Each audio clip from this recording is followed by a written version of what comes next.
সিলেটের ঐতিহ্যবাহী একটি খাবার হুকন শিরা, মানে শুটকির তরকারি। তো এই হুকন শিরা রান্না করব আজকে আমি এই উপকরণগুলো দিয়ে আমার মায়ের রেসিপিতে। এখানে আমি লাউয়ের পাতা, বেগুন, 2টা আলু, একটা ঝিঙা নিয়ে নিয়েছি।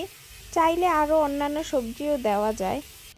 এখানে আমি লটি আর শুটকি নিয়েছি, কিছু কাঁচামরিচ, আলু কেটে নিলাম, বেগুনটাও কেটে নিলাম,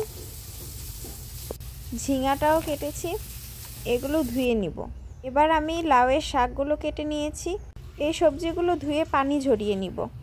এবার একটি পাতিলে আমি এই সবজিগুলো দিয়ে নিব। হুকন শিরা সিলেটের একটি ঐতিহ্যবাহী খাবার, যা সিলেটের মানুষেরা খুবই পছন্দ করে এবং আমি মনে করি যে এটা দিয়ে পেট ভরে ভাত খাওয়া যায়, এতই ভালো লাগে। তো আমি শুটকি দিয়ে নিলাম।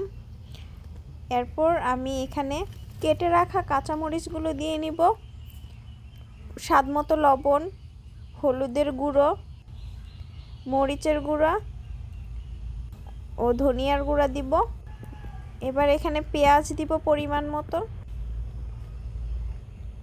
রসুন দিয়ে নিব। এবার একটু পানি দিয়ে নিব। পানিটা দিয়ে আমি ঢাকনা দিয়ে ঢেকে চুলায় বসিয়ে দিব, চুলার আঁচ দিয়ে দিব। এবার দেখা যাচ্ছে যে ঢাকনাটা ওঠানোর পর এত সুন্দর একটা স্মেল বের হয়েছে। এই স্মেলটা মানে মন জুড়িয়ে যাওয়ার মতো। যারা শুটকি লাভার তারা জানেন যে শুটকির তরকারি রান্না করার সময় শুটকির ঘ্রাণটা কেমন হতে পারে আর কতটা লোভনীয় হতে পারে। এটা নেড়ে দেওয়ার পর এখন আমি আবার ঢাকনা দিয়ে ঢেকে দিব। কিছুক্ষণ রান্না করার পর ঢাকনাটা তুলে দেখব এটার কী অবস্থা। পানিটা একটু শুকিয়ে এসেছে। এখন একটু নেড়ে দিব যাতে মশলাগুলো ভালোভাবে এটার সাথে মিশে যায়। আর আমি এখানে কোনো তেল ব্যবহার করিনি।